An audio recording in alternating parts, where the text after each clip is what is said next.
we believe that God is the owner of everything. Wala talaga tayong pagmamay-ari, mga kapatid. Sa lahat ng nasa atin ngayon ay pagmamay-ari ng Panginoon. Lalo-lalo na po ang buhay na ipinahiram niya sa atin at lahat po ng mga material blessing ay galing po yan sa Panginoon. Of course, may mga ini-enjoy ang mga tao na galing sa masama din. Kaya lang, every good blessing comes from God. And the idea is, we do not own anything. Everything comes from the Lord. Because the time that man will think that he or she owns that thing, he starts to become proud. Simula po tayo mag-isip, ay sa akin ito galing.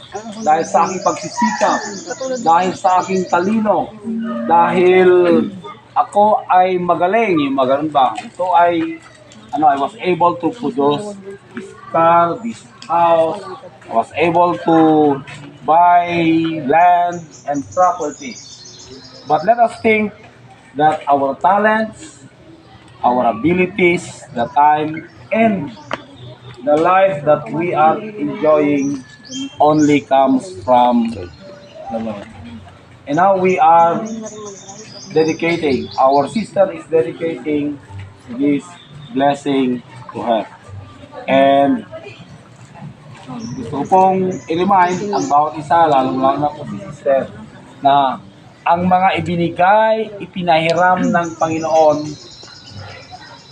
these are the things that we have to enjoy.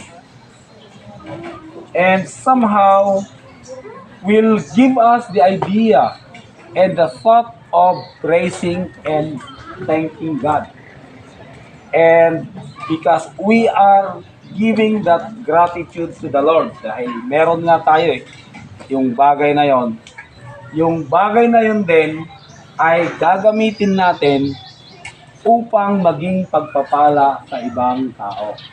For example, we were given the talent of preaching or giving lectures or singing or probably money or most likely possession. Hindi na possession, yung position.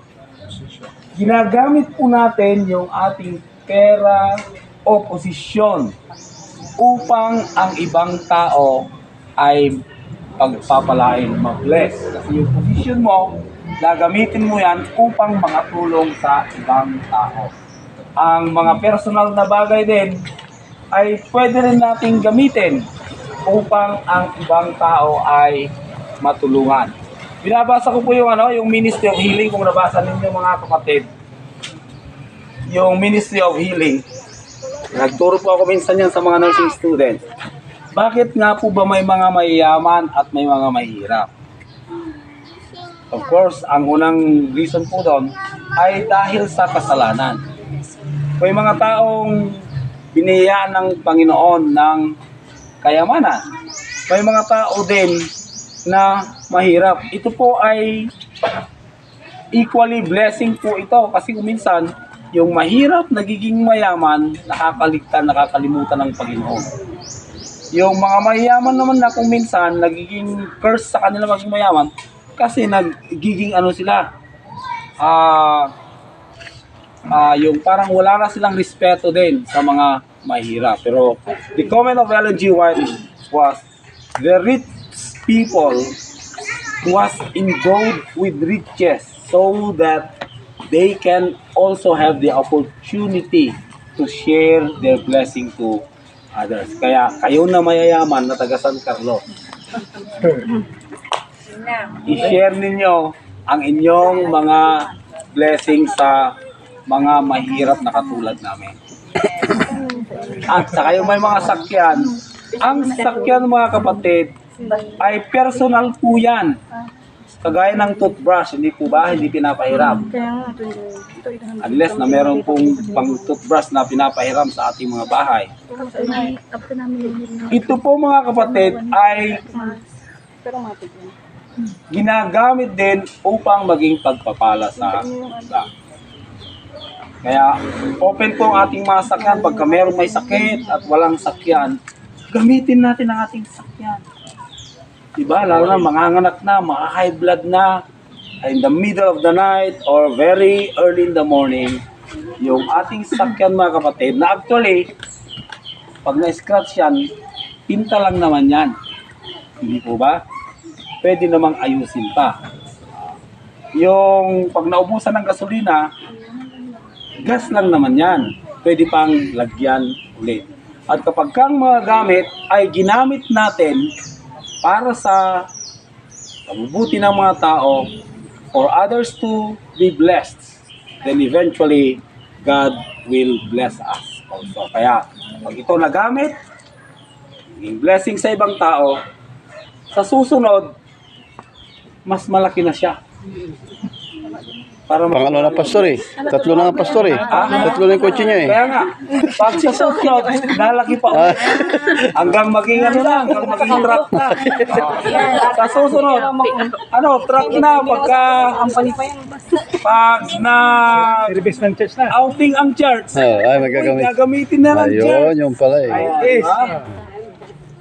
Pagka later on, close van na. Pagka nag-community service ang church, ayun na ang gagamitin. Kasi paglalagyan ng mga blessing. Kaya po tayo binayaan mga kapatid. Hindi po lahat ng tao ay merong chance na magkaroon ng sasakyan.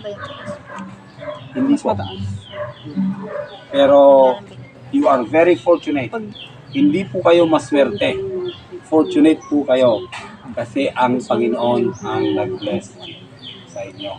And in return, let this blessing be a blessing to others. And much more,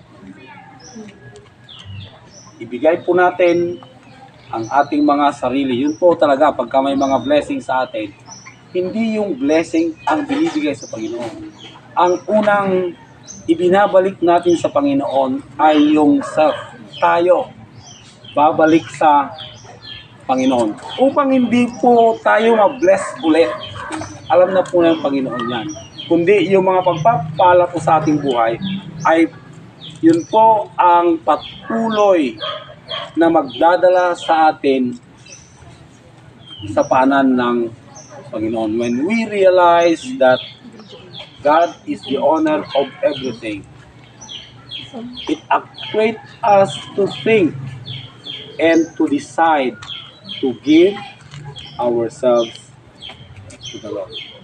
Okay, so pray po natin ang